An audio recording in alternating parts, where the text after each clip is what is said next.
So I have once again started work on a quilt and neglected to make a video to say what I was doing. So I was asked by a neighbor down in Georgia if I might be able to do a t-shirt t-shirt quilt for her son, who's been in Little League for many years. He's probably, 12, 13 now, and has been playing for a long time, and she really wanted to have a quilt made. So I said, sure, of course. So this is what I have been working on. This is what I have so far. And I'll go over a little detail about what I'm doing, but I've decided on 20 blocks altogether. And it will be 4 blocks across and 5 blocks down. So I've got 3 rows. I've only got 2.5 or 1.5 more to go, so 6 more squares. And I've got one that is cooling right here. So what I did was, you kind of have to figure out that light blue one was his latest t-shirt. He was wearing that this past spring. That was his spring team shirt. It's probably the biggest one. So kind of went by that, and knowing I had to cut it down and square it up, and then of course it was going to be made smaller when you sew the seams. So anyway, settled on cutting a 15-inch square from each of the shirts, and for most of them that looks pretty good. Just like this one, that number 5, where the 5 is up high, and it was a smaller shirt, and so that's got a lot of shirt. The purple one does. A lot of them have a lot of things right in the center. This is another one here. So what I've been doing is, I do have this rotary mat which turns, which is great for cutting out squares. And I have a 15-inch square. So that works out quite well.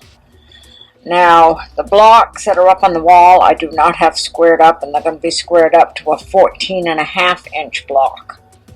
So that once they're sewn together, they should end up 14-inch squares. So, that works out well. This is the interfacing, and I just had to go buy another half yard because I ended up with just 14 inches left instead of 15. So this interfacing is made specifically for t-shirts. It is called Stable T. Go figure. Fusible interfacing.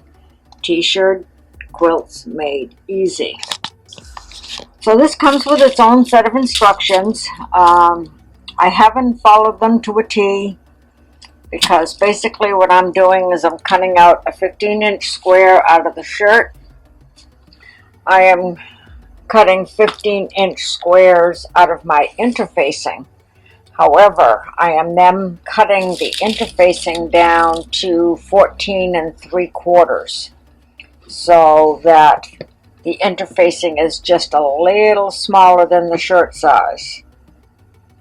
So this is another place where this rotating mat comes in handy.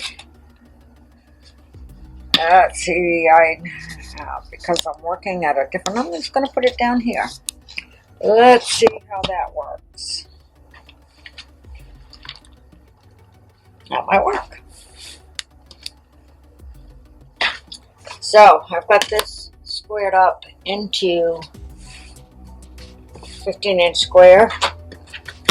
I take my ruler and I get it a 1/4 inch in. I trim that edge.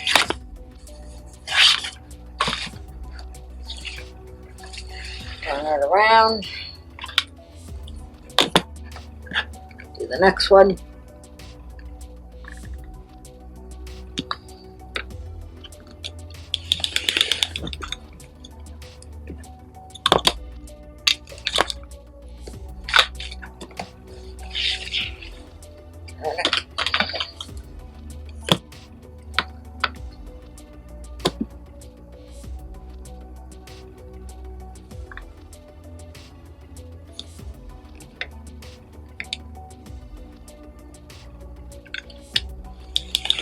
Taking off that 1/4 inch off all 4 sides. And this is side number 4.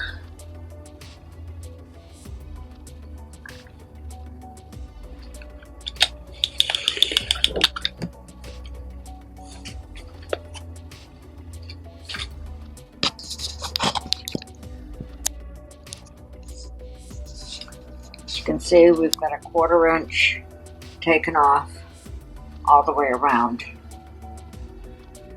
So now,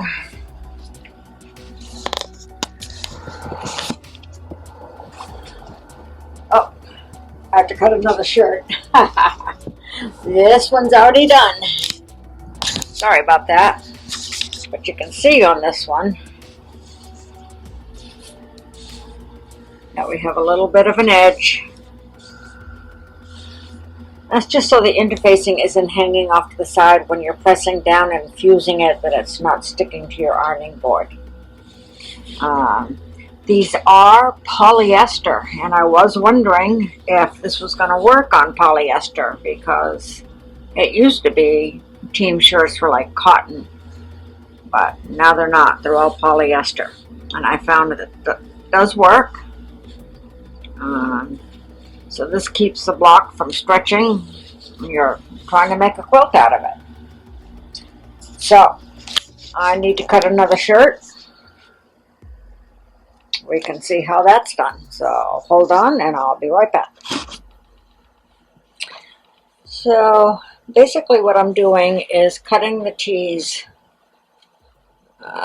along the side seam and up through the sleeve,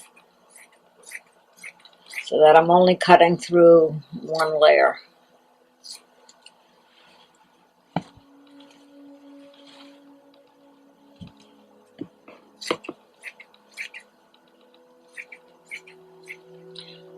Mom had decided when I got the tees which side of the shirt she wanted.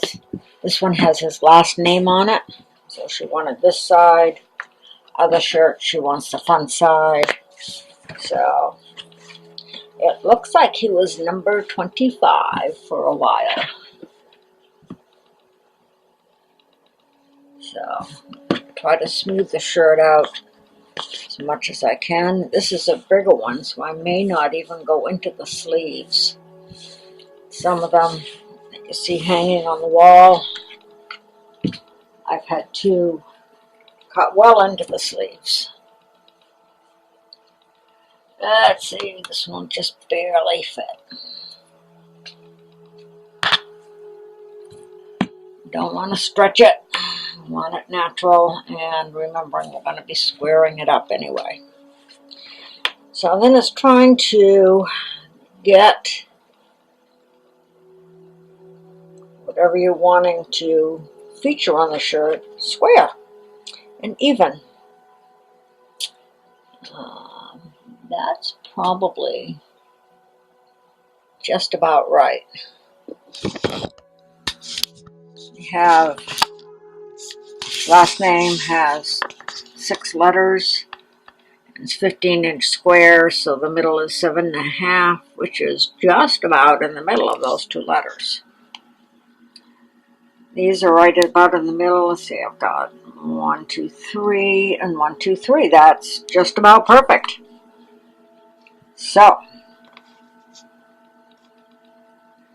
this line is lined up straight here. Lines with the name, pretty straight. With the numbers.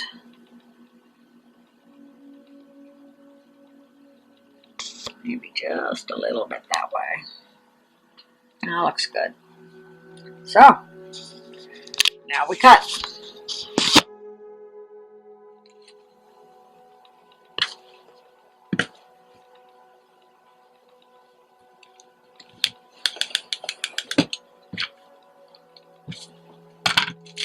If I can get the bottom piece cut off first, so I'm not flipping that around. That's always a good thing.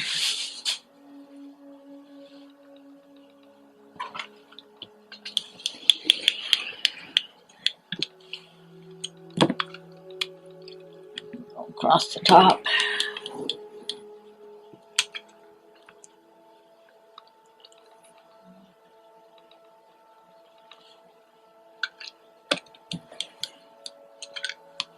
And then up the side.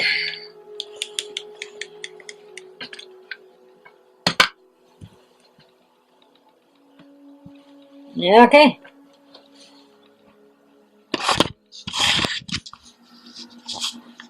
And there we go. So, now we're going to take this to the ironing board. Move this one over.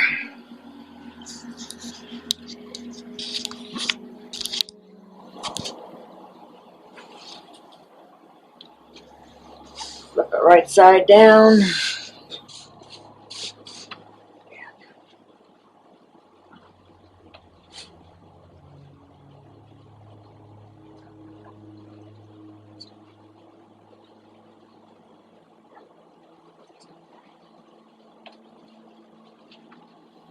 Delay. Interfacing. Top of the back.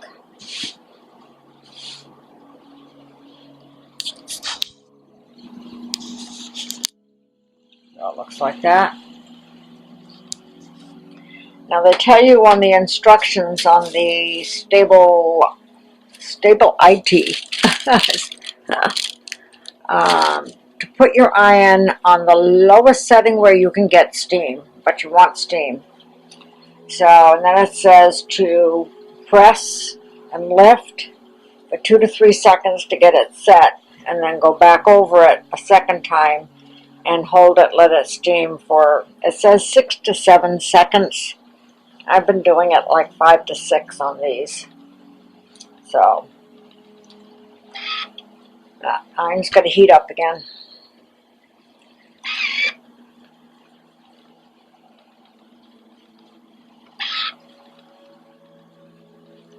So, oh, I'm going to start in the center though.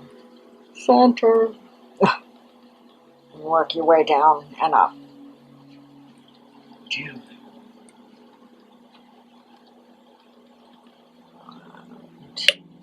3, 2, 3. You just do that, and then you have to let the shirt cool completely before moving it. So typically, that works out great because I'm just cutting one shirt at a time. So I get this one put together, and when I finish pressing it, I go over and cut the next one. Might have to cut some interfacing. By the time I'm ready to put the next one together, this one is fully cool. But it says not to move it until it is fully cool. So I'm just going to continue pressing this and then go back over it, holding a little bit longer till it's fully set.